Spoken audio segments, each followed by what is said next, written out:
आज मी बनवणार आहे कळीच्या आकाराचा समोसा, जो की चवीला एकदम छान लागतो आणि बनवायला एकदम सोपा आहे. अगदी कोणीही बनवू शकतो. त्यासाठी इथं मी कुकरमध्ये 1 तांब्या पाणी आणि 3 बटाटे घेऊन याच्या 3 अशा शिट्ट्या करून घेतल्या आहेत.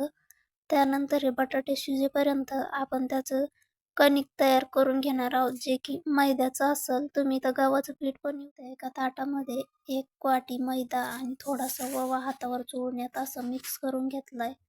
त्यानंतर याच्यात थोडं थोडं पाणी घालून याचा घट्टसर असा डो तयार करायचा आहे. तर इथं माझा डो तयारपर्यंत बटाटे उकडून थंड झालेले आहेत, तर मी त्याचे सालं काढून घेतलेत आणि हे बटाटे आपल्याला एका छोट्या किसणीनं असे छान किसून घ्यायचे आहेत. तर इथं बघू शकता मी बटाटे असे किसून घेतले. त्यानंतर याच्यात मी काही मसाले घातले. तर इथं हिरवं तिखट, चाट मसाला, हळद आणि चवीपुरतं मीठ.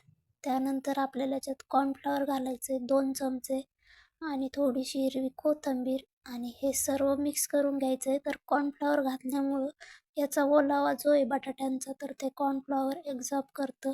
तर स्टफिंग छान तयार होतं. मी 2 सारखेच गोळे तयार करून घेतलेत आणि हे दोन्ही गोळ्यांच्या आपल्याला नॉर्मल आपण रोज बनवतो तशाच चपात्या लाटून घ्यायच्या आहेत आणि एका कटर किंवा चाकूच्या मदतीनं याला असा चौकोनी आकार देऊन घ्यायचा आहे. इथं बघू शकता.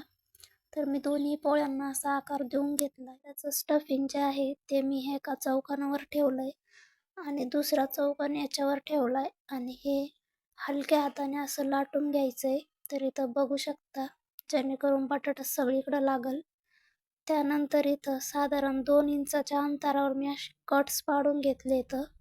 म्हणजे छोटे असे चौकोन तयार करायचे. तुम्हाला पाहिजे असेल तर तुम्ही इथं मोठ्या आकाराचे करू शकता. आपण समोशाचा आकार देऊन घेणार आहे, जो की कळीचा आकार आहे. तिथं बघू शकता एक चौकोनाला विरुद्ध कॉर्नर असे चिटकून घेतलेत. त्यानंतर मागच्या बाजूनं पण ते 2 कॉर्नर आपण चिटकून घेतलेत.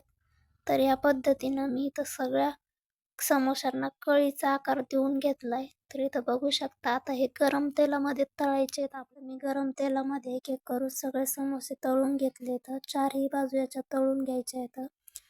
त्यानंतर हे तळलेले समोसे तुम्ही हिरव्या चटणीसोबत किंवा मग टॅमॅटो सॉस सोबत पण खाऊ शकता. तर व्हिडिओ आवडला असेल तर लाईक, शेअर अँड सबस्क्राईब.